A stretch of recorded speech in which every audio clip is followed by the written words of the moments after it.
Hello and welcome to another edition of Long Beach Treasures. I'm your host, Harvey Keller. Today we're back in the historic Bluff Park neighborhood, and we're going to go through one of the more spectacular craftsman bungalows here in Bluff Park. And joining me now is one of the owners, Melinda Roney. Melinda, thanks for letting us come and join you. Thank you very much. And I want to point out your beautiful new lions here. Oh, we're very happy with him. That is Siegfried, and this is Roy. And you just had the other one stolen, did you not? Yes, we did, about two and a half months ago. How in the world could they lift them? Well, they were lighter than these. These weigh 650. The others were about 300. So they were a little lighter, and we have no idea. They did it within an hour in the morning. We came out, got the paper, the lions were here, came back to get the other paper, and they were gone. So you have a beautiful craftsman home. This is probably, what, on the order of a green and green? Yes, it is. Much of the interior moldings have been done as green and green when it was remodeled in 1980, in the 1980s. So there is an awful lot of green and green influence in the house. The original builders and developers were the Milwaukee Building Company. And they built this house in 1911, and then they built the Milbanks-Anderson house in 1912. Which is now the museum. Now the museum, the Long Beach. They also did the Grauman's Chinese Theater, the Fox West Coast Theater, the Walker Building, Grauman's, I said Grauman's, I believe the Egyptian Theater also. So they're very well known. What year did you say this was built? 1911. And the square footage is? The square footage is approximately 3,300 square feet. Oh, it's quite large. Yes, yes it is. And are you the original owner? No, I guess you couldn't be since 1911. Actually, well, yeah, sometimes you feel like it. But it had eight owners before myself. Oh. It was originally built by David and Mary Estella Shoup from, they were from Indianapolis or in Ohio also. He was a clothing dealer, and they built the house for their summer home in 1911. They owned the house through 1929. During that time, they did rent it out to some various people. And then it had three other owners. The probably most notable owner was in the 50s, was the county coroner for Los Angeles, lived here and commuted back and forth to Los Angeles. Would you take us on a tour of your house? Oh, I'd love to. Let's go. Okay.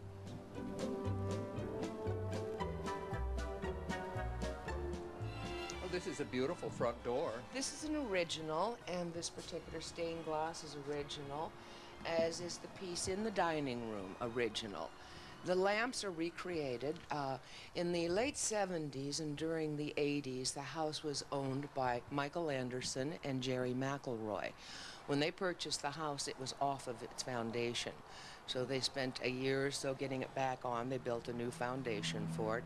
And they are the ones that are responsible for our interior moldings and whatever. The woodwork is beautiful. The woodwork. They were greatly influenced by the Gamble House in Pasadena. They had a craftsman carpenter living with them much of the time, and he's the one that has done the exquisite moldings. They lived here until early 1990s, and then the home was bought by the Stevens family, and they now live in North Carolina. We bought the house in 2004 from the Stevens. Now, are the floors original? The floors are original. Well, they have had some changes, obviously, because of the 1933 earthquake, okay? So there were changes there. But then they also had to have some new parts. I see I've got leaves in the house now. They had to have some new flooring put in, but much of it is original. Can we wander through? You can wander through. Some of the original wood is used in the beams, and a lot of it has been replaced because obviously termites, whatever. The wood is all heart. I believe it's Douglas fir, but Michael Anderson and Jerry McElroy spent days in lumber yards just choosing heart wood. One of the jokes of the house is that there are only 2 knotholes. You have a lot of sconces, don't you? Yes, yes we do. Furniture is ours. We're kind of eclectic about everything. We travel a great deal and collect a lot. You too. must like sculptures. The lions out front. I see We some do. dolphins We over had here. These. We lived on Newport Beach on the ocean for years, and so of course those were our. And I our see in the next whales. room when we get there a big bear. Well, yes, we can go this way if you'd like. This is Mr. Bear. Okay, Mr. Bear came with the house. The Stevens, the people before us, had the house furnished in lodge, kind of lodge setting, you know, so it was kind of rustic animals on the wall, that kind of thing. So Mr. Bear, the Stevens didn't want to take back with them, so they left us Mr. Bear and Wolf, and actually a huge eagle, but he's now with our friends in Colorado. Most of the artifacts we've collected while traveling, so we do travel. This year we're not doing much. We're glad to stay home. I just retired this year and really happy to stay home. Isn't retirement great? Oh, I love it. I love it. Where are we going this way? Well, this way we're going into, this is a pantry, which I will not open, okay? And small bathroom downstairs. The floors are the tiles are from Italy. Oh. Michael Anderson wanted this size of a 6-sided tile and couldn't find it here. So they were imported from Italy just for the house. I guess it took months to lay them, and they're just, I love this floor. The floor is You have wonderful. a lot of doors leading outside, don't you? Yes, yes, we do. It's a lot of air. We have a small patio over here, and then we have the backyard patio. We don't have much yard. In the 50s... Sometimes that's a blessing. Well, I still plant a lot of things. In the 50s, there was an apartment, carriage house, over the garage, and they rented it, and when the Andersons took over, they took it down. So, and we had thought about replacing it, but then it seemed like every relative in the world thought this would be a good place to go to school and live, so we kind of passed on that one. The kitchen's rather small. Yeah, it is for the size of the house, but adequate. I was just going through this book. Maureen Neely had made it up for us, of early pictures of the house and owners. There's a very good one here, this one. Fact is, the funny thing is, this particular palm tree was just taken out last year. You can see that the house has changed. There was an addition to a bedroom up here. A bedroom was added onto there, and originally there was a porch. Okay, this porch here was added in and then enclosed. So it's been changed throughout the years. Maureen does wonderful work. So she does. Yeah, she does do great work. Kitchen cabinets. At first, I thought, oh, I can't live with glass cabinets, but I've turned out I really like them. The wood.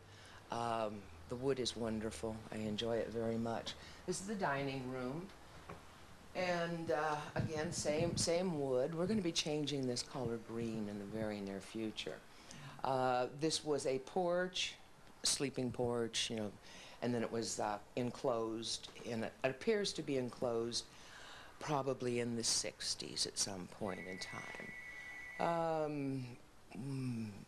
What else? Let's see. The cabinets, the cabinets, they're all built-in. No, some of these have been replaced, as the library room shelves in the other room have also been replaced. That was originally the smoking room, where the gentleman would withdraw after dinner. The house has pocket doors over here so that the guest would come in and the table would be set, and then the doors would be open, okay? The pool room, again, was the smoking room. It also has closed doors, pocket doors. So the ladies would adjourn to the parlor, they would adjourn to the parlor, and the men would go the... into the smoking room. Guess we don't do that anymore, huh? No. I can't imagine smoking a cigar. Would you like to go upstairs? Quick run upstairs? Yes. In the 30s, the house had, well, actually even during the 20s when the Shoups owned the house, there were several renters from the area, or several people that were listed as living in the house. I think one of the best urban rumors about the house is it appears in the 30s during the Depression that there was something going on in the house, that the whole upstairs is just filled with telephone wires. And it's thought that it was a bookie joint of some sort. So Yeah. Now this was an add-on in here, small bedroom. We're changing this into a office. We just have no office space since we're both retired. We fight over the computer. It also was used as a boarding house, which is when that was the closet, and then they added a bathroom in there, and then they built this outside closet. Would this be during the war years when? During the Depression times. During probably the 30s is when that seems to have happened. And then they added the sink, so this could be rented out as a room with a bath. I love the wood up here. The wainscoting is beautiful. It is, and I have a wonderful woman that loves wood. She specializes in craftsman. She comes once a week and polishes wood and just does wonderful things. Cabinets. This is from Austria. We bought this one. The other built-in cabinets were always here. I see another We like horses. wooden horse here. We do. Well, the last owners, this was the girls' bedroom. They had twin girls. So we still call it the girls' room, but we also kind of call it a fun room, too. Those are neat windows, aren't they? Oh, they're wonderful for air. Oh, we have air conditioning, but we've been here 3 years, and I think we've used it 4 times. Well, I can't imagine you need it. All you have to do is open the doors and you get the cool ocean breeze. This, in fact, this ceiling when we moved in was covered with clouds, and that was the only thing that's been painted thus far. This one has a bathroom too. Originally, the house stopped about here, okay, and there was a deck outside, all right, and then this was also added on. So, and the bathroom's really quite modern compared to the rest of the house. It is a bathroom, but the greens, you know, it's just kind of, the colors are somewhat from the 30s, but definitely, certainly not what you would call a craftsman bathroom. But again, oh, excuse me, Harvey, I'm sorry, go ahead. Oh. Oops, that door is, well, thank goodness that they're all bifold doors for the most part. And Those are nice. The closet, but we have a lot of bifold doors. Cabinets are very, I like the cabinets. You have a lot of storage, don't you? We do, and we also have an attic upstairs. There's an attic, and we have a basement too, which manages to collect a lot of things. This is a huge master bedroom. We love this master bedroom. This was certainly one of the things we enjoyed the most. The sitting room. Originally, we planned on the television just being up here, but we like being downstairs. We like the outdoors. Of course, as you know, a craftsman home is designed to make you feel like you're outdoors. The large windows and the open air, bringing the outside inside. We have a deck here, all right? And right now we still have our 4th of July decorations up. We love to decorate the house. And this is the master bath? And this is the master bath. This is the closet. You don't need to film that. Okay. And you may film the bathroom. It's a closet. That's all you can say about it. But it serves every purpose you need. Uh-huh. One of the things that happened to me 2 years ago is that I have a makeup mirror there, it's a very enlarging mirror. And one day we were getting ready to go down to the farmer's market down at Los Alamitos Bay. And I came up, and there was smoke coming from this bathroom. And I looked, and one of the reflecting mirrors, or one of the magnifying mirrors, had caught the sun and was burning the wainscot. Wow. So I have a burn spot in there that I don't know what to do. But it really, I just never had anything like that happen, and managed to tell as many people as possible, be careful of mirrors and wood. So this is just a 3-bedroom home? It's just 3 bedrooms, yes. For over 3,000 square feet? It's just about $29.75 on the square footage, okay? And that doesn't count the attic and the basement. You know, I know some of the homes along Ocean years ago, when they had a basement, they used to have a tunnel going down to the ocean. Really? The Loynes house down in the next corner. Yes. There used to be a tunnel going all the way to the beach, and I understand during the war years they closed them off. I didn't know that. Oh, that would be interesting to see. Maybe I'm wrong, but I had heard that tale. That would be something I might investigate in the basement. You know, as Fred Bixby once said, he said, "Don't let the truth get in the way of a good story." Oh, exactly. So well, see, that's maybe kind of like, was it really a bookie place? Well, I can tell you there are an awful lot of telephone, what are they called? The old PBX boxes. I mean, it's just, we've got to get it taken out, but it's still kind of part of the color of the Maybe house. you could have a part-time job. Yeah, I don't know. I'm going to go back to work. It's just too much work. The house, actually, we love the house is about the best way to say it. We kind of feel like we're the guardians now. Do you use the balconies a lot? I sit out there sometimes in the evening. You can watch fireworks. You can do all sorts of things. But we find it's more, well, the fact is on Gay Pride Parade, we thought we'd watch it from the balcony. Well, now we have a large party in the front yard. It's more fun to go down and join in with people. So, and you're right across from the museum. Yes, yes. We get to see a lot of weddings. Fact is, perhaps as time goes on, we'll learn how to be wedding crashers, okay? Have dinner. Well, Melinda, your house is beautiful. I've thoroughly enjoyed the tour, and I want to thank you for taking me on a tour, and well, thank you very thanks for much. letting us stop by. Thank you very much for coming, Harvey. It was a pleasure to share the house with you. Thank you. We enjoy that very much, too. Thank you. And don't go away. We'll be right back with more Long Beach Treasures.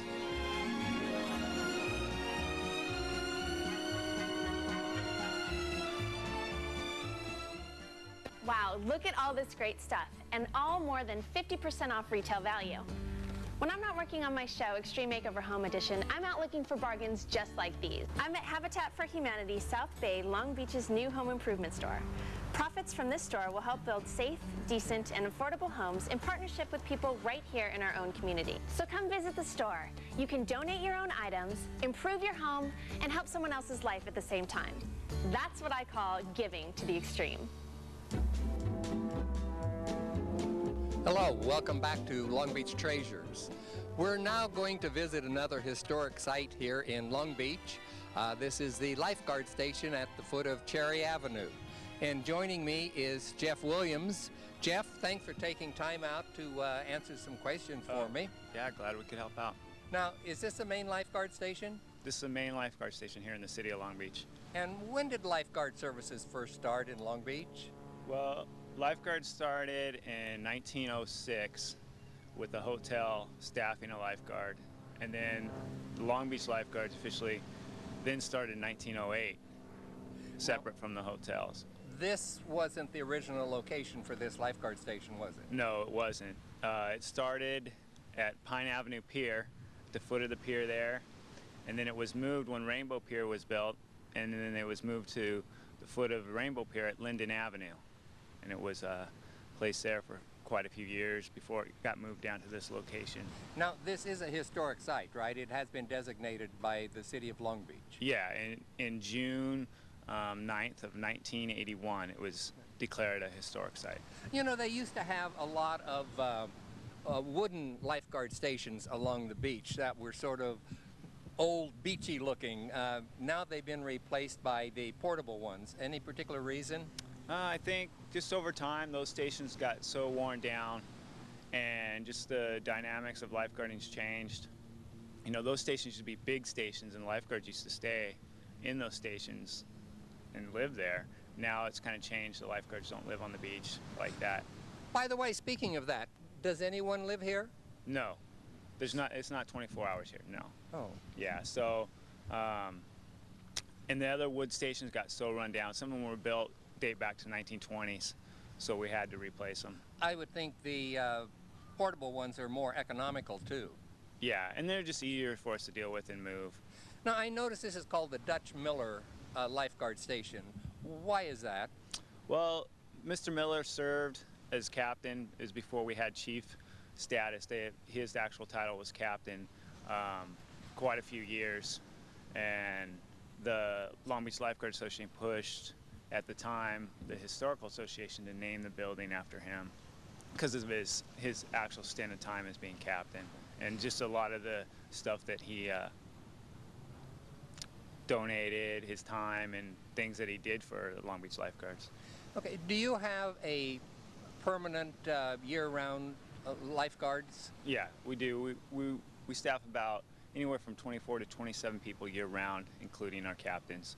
But that doesn't, they wouldn't man the lifeguard stations along the ocean, would they? No, our year-round lifeguards, marine safety officers, and rescue boat operators are on the beach in a vehicle and are out on a boat.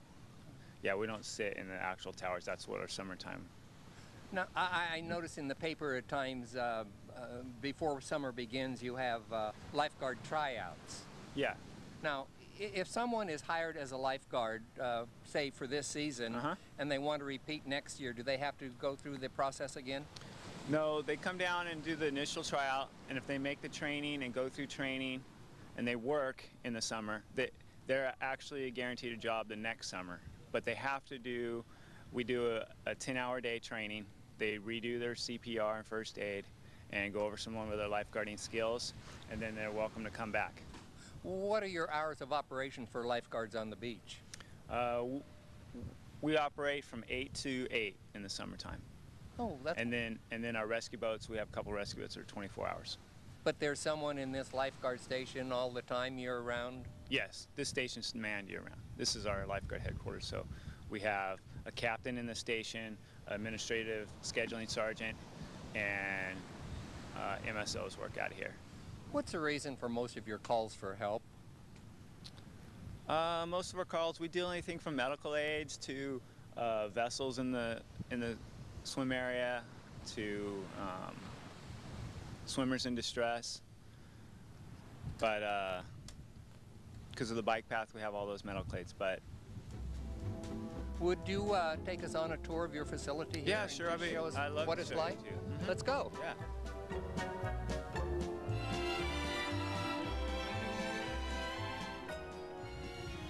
You said this was originally built on stilts?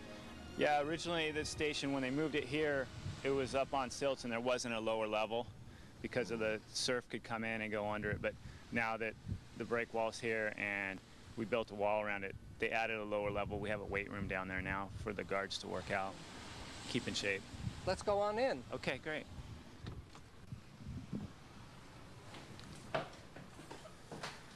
You know, this wouldn't be bad duty. You get to dress casually. You have a beautiful view here. It must be nice to come to work every day. Oh, it's great. You come to work, enjoy the ocean breeze, watch the water. Up here's our main, this is our main floor where our dispatch station over here takes place. All our calls generated come through this station. We monitor 3 radios up here, and we have 2 phones. They monitor the fire radio, the lifeguard radio, and a VHF marine radio. And then, so this is all our dispatch area. Then we have a high power set of binoculars here. We can look through and monitor the beach from the station as well. Now, you don't get 911 calls or of any kind, do you? We'll get them. We don't get them directly here, but the 911 calls, most 911 calls are like cell phone or generated through CHP, and then they'll call our fire, and fire will dispatch us if it comes through 911 like that. The waves aren't very large here, are they? No, we don't get a lot of waves because the break wall keeps the surf from coming in. But sometimes like a straight south swell, we get a pretty good. We'll get a little bit of it coming through the holes in the break wall. Since Long Beach is a south-facing beach, does that make any difference from a beach facing a different direction for currents or waves? Not so much for us because of the break wall, and that controls a lot of that. But we got a minute left. Any quick thing you want to show me? No, we can look at the rest of the floor. In the back here's the captain's office, and then we have a minute scheduling sergeant's office here. And then down below, the middle floor is our locker room facility. We have showers, and there's actually a galley down there where we can store food and cook food if we need to. And then, like I said, the lower floor, we've converted into a weight room. And our hourly guards work out the front down in that floor. And there's a medical aid room down there as well, where we can treat stingray patients and any medical aids. Is that a major problem, stingrays? Yeah, stingrays are a big thing here because it's flat water, and the stingrays like to come and lay in the calm, shallow water and sun their backs, and people go out and step on them. So we recommend you do the stingray shuffle. You just kind of go out, shuffle your feet out, don't step, just kind of kick sand forward and scare them away. I remember that when I was a docent at the aquarium. Yeah. The stingray shuffle. Yeah. Are the beaches here really crowded in the summertime? Yeah, we get pretty big crowds. The 4th of July is a big day for us, just with the fireworks show that we have here off the beach. And, you know, we get thousands of people coming out to watch the fireworks show, and it's really a big day for us. Well, I envy you your job. It seems like it would be an interesting occupation, and I want to thank you, Jeff, for giving me a tour of your facility. Thank you for coming down. And don't go away. We'll be right back with more Long Beach Treasures.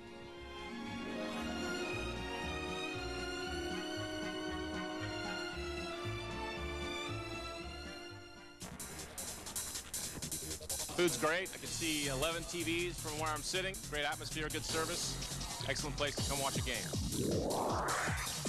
Lots of good sports, great television. Football, baseball, and HD down at Smooth Sports Grill. There's actually a nightclub Friday nights and Saturday nights. Fantastic DJ. We love coming to Smooth. Great food and televisions everywhere. Nice place.